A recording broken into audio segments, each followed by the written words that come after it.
Ahoy hoy, it's the other Jason. I'm here to talk about transmissions and iRacing. I see questions on forums and on Reddit all the time about how the different types of transmissions work, what they're called, synchro mesh, dogbox, sequential, and what kind of aids are available and should be used. I'll quickly show you all the different types of transmissions you will ever encounter in iRacing, and more importantly, I'll show you how you can jump into any of these cars blindfolded and within 30 seconds figure out what kind of transmission is in the car and also how you will best use that in a race. As for shift aids, the quick answer is you don't need as much as you think you do. It took me a long time to figure out that even in a car like the Skip Barber, you do not need auto clutch. In the Skip Barber car, I use a clutch on launches and that's it. So for a long time I raced with a 2-pedal setup. I used a button on my wheel for the clutch and I only used it on launch. It worked just fine. If you're scared of having to learn to heel toe cars, there are only 2 cars in the service I race regularly that need heel toe. Those are the MX5 and the Spec Racer Ford. Those do not actually require it. It's just a little bit more stable on braking if you can do it. If you can't do it, if you don't have a clutch pedal, don't worry about it. You don't have to. Let's jump into the first car. This is the MX5. The transmission in this car is a synchro meshed H pattern transmission, which are a lot of words to say it's a street car transmission. If you drive standard transmission in the real world, it'll behave exactly like this one in game. The only difference being some problems with modeling it into a video game, but I'll get into that in a second. The transmission like this is built for driving hundreds of thousands of miles without failing. It's not built for racing. It's the most difficult kind of transmission to race. So the first thing I like to do when checking out a transmission is in iRacing is to check out what I am and am not allowed to do and to check out how I can hurt myself. The first thing you can try is upshifting. I'm going to try putting it in first gear, flooring it, keeping the accelerator all the way down, and then just shifting into second gear to see what happens. It didn't shift, which is not terribly surprising. You couldn't really do that in your car. What's confusing about it, and what I wanted to explain, is that it's not so much that you're yanking the car into neutral and it's getting stuck. What this would be in real life is that you're trying to, if you've ever driven a standard car and stayed on the gas and just pulled a little bit at the shifter, it doesn't go anywhere. It's physically stuck in first gear. That's what is happening, but we don't have force feedback shifters, so it's a bit hard to model in game. The point is, it was just stuck in first gear. So the next thing to try is to try just lifting the throttle a little bit and see if it'll go down into second gear. It put me in neutral, but I didn't get into gear, so that doesn't work either. So what that tells me, I already know I need to use the clutch to shift, which, you know, like I said, it's how you shift your car in real life. Just put the clutch in, put it in the next gear, let the clutch out, and you're good to go.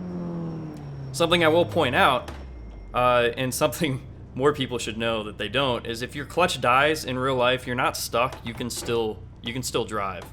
And what you can do is you have to pull the shifter, you have to let off the gas a little bit, pull the shifter into neutral, and then wait for the RPMs to drop, and it'll actually slide into the next gear.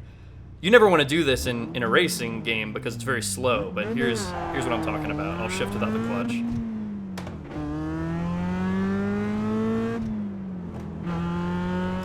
So in the game, I'm waiting until I can actually hear it fall into the next gear. I can put the shifter, I'll put it into third gear here, let off the gas, and wait till I hear a click.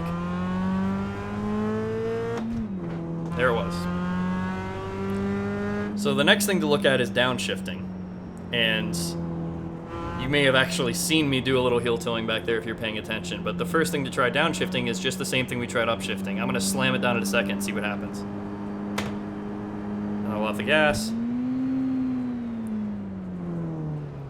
not entirely sure what happened there. It seems like it tried to jump down in a second. It didn't work though, because I'm in neutral. So I'll put the clutch in, get it back into gear, try one more time, see what happens. After I get around this corner, I'll go down in a second. And I'll let off the gas as I do it.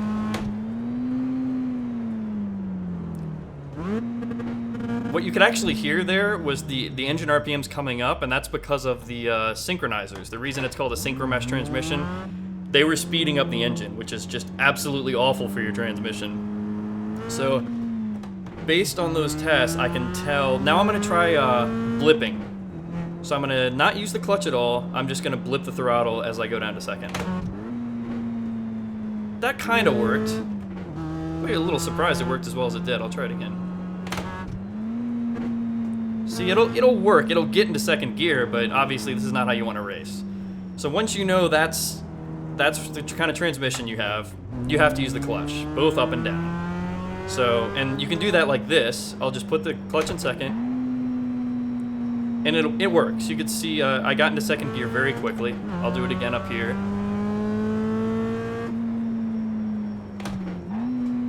The problem is, the car is upset a little bit, and you might even have noticed the tires chirping, because I'm not giving it any, what's happening is the engine needs to speed up. And it has to do that through, it puts a stress on the transmission and on your tires, and what ends up happening is if you're going through a corner, and you do that, you might just end up spinning. So, to avoid that, you add in the blip.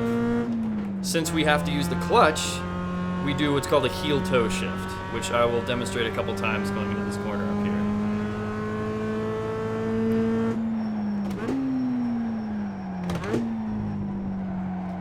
So there you can see I'm actually turning a little bit in there while I shifted, and my car was still under control enough that I didn't spin. One more thing I like to check on a transmission now that we know how to shift.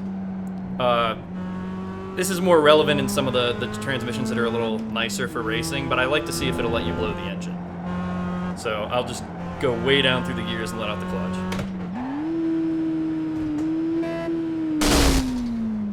Turns out, it lets you blow the engine. That, like I said, that becomes very important with, oh thanks.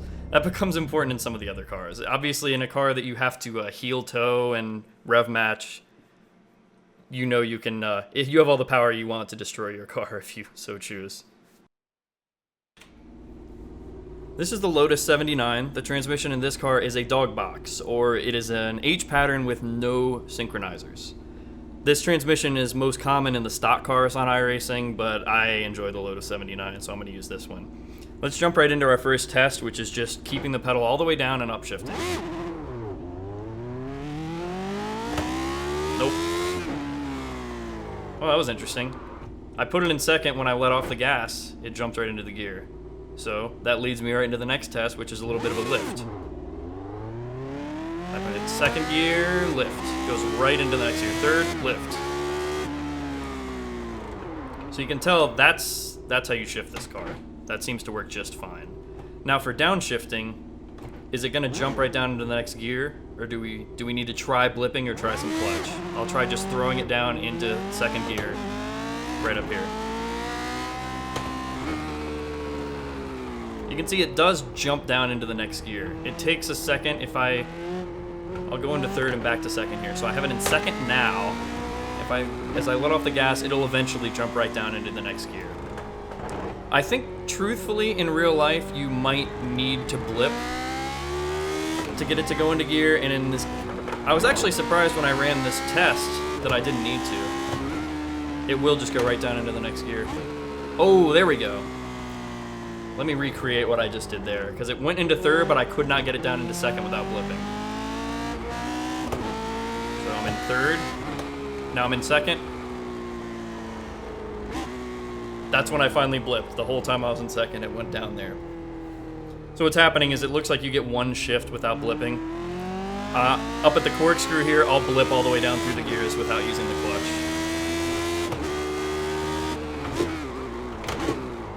I just locked up all the brakes, but you get the idea. The other thing to check is how much you can hurt yourself. So I would imagine this car is going to let us blow the engine. Let's give it a shot there, because that's always fun.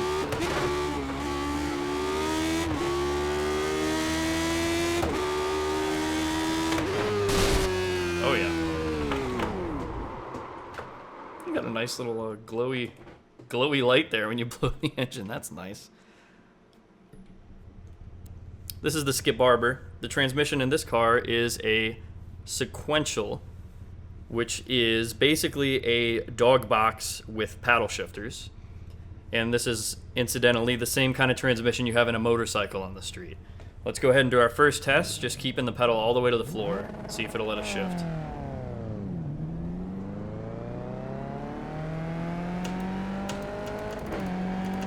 I'm shifting away, and it's just, It's eventually jumping into the next gear when we get up to the rev limiter, but it's not letting us shift.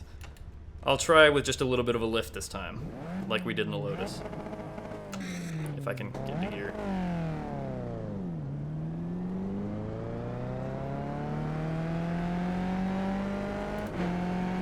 There we go. So that is how you're going to upshift this thing. For downshifts, let's just see what it does. I'll get around these corners and then I'll give it a couple downshifts before that next corner. Just lifting to go up. It actually just went right down into the next gear. Let's try that one again up here. Get all the way up into fourth gear. And the next corner, I will try to go down through the gears as I brake.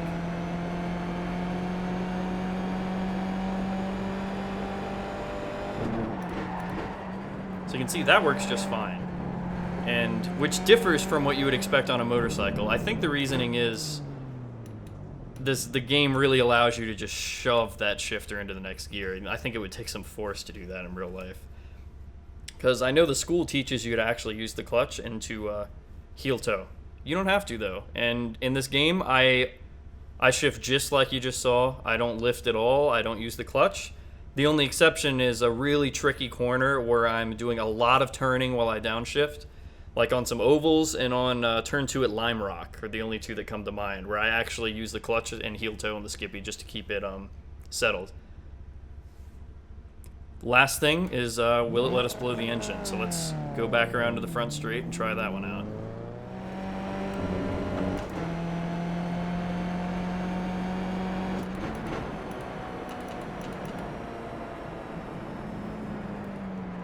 So it let me really overload that engine. It didn't quite blow it. But trust me, you can blow the engine by shifting too fast in this thing. I've done it more times than I care to admit. This is the Star Mazda. The transmission in this car is a sequential with a throttle cut. Which, if you're a little bit ahead of me, means you'll know what'll happen for this first test. I'm going to say foot to the floor and just try to go right up into the next gear.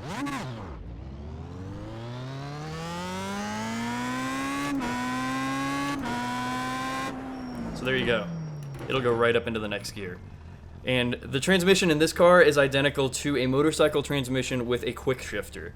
What that means is when you pull up on the lever, it actually cuts the throttle a little bit just to, so it's the same thing as if you lift a shift, it's just there's actually a linkage in there that'll cut your throttle for a split second to do it for you. Downshifting, you can probably predict it's going to be exactly the same as the Skip Barber. So it's going to have no trouble going down through the gears for me here going into this next corner.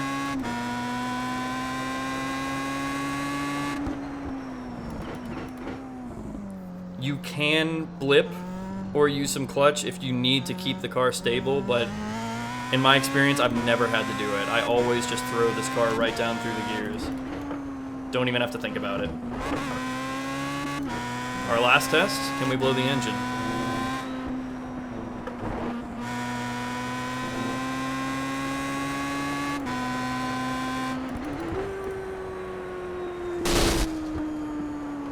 There you go. Your car is smoking. This is the DW12 Indy car. The transmission in this car is the fully automated, baby-proof sequential transmission. I don't know if they call it that, but that's what I call it. So let's go ahead and do our test real quick. Just keeping the accelerator down. Yep. Let me go right up. And incidentally, it lets you go back down. And I'm going to try to blow the engine. You can see it actually did not let me get to the lower gear until I could do it safely without blowing the engine. Which means you can play music when you're pacing in this car.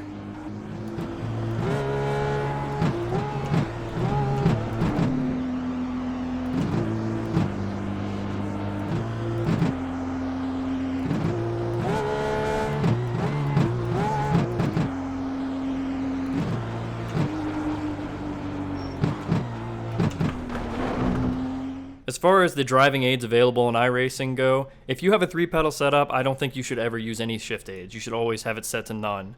If you have a 3-pedal setup, but you are afraid to heel toe, don't heel toe. You can still use your clutch pedal. Just brake and clutch going into corners. Be a little bit careful because the car might get squirrely when you shift, but it's perfectly doable. You'll still be almost as fast. If you have a 2-pedal setup, you don't have a clutch, I say still only use auto clutch in those cars that require clutching both ways. So the MX5, the Spec Racer Ford, and there's a couple others I'm forgetting. The Solstice, I think, maybe a couple more. Otherwise, if you're in a Skip Barber car, a Star Mazda, or anything really with a sequential transmission, just turn shift aids off. You don't need it. Put a button on your wheel for starting out, and that's it. You're good to go. If I misspoke or forgot to answer any questions, let me know in a comment. I'll respond. If for some reason you want a video about how to shift in Euro Truck Simulator using the range splitter transmission, I could do a video on that too, although I don't plan on it. When American Truck Sim comes out here in a few months and we can talk about double clutching and floating gears on an 18-speed gearbox, I might change my mind. We'll see. I'll catch you guys next time.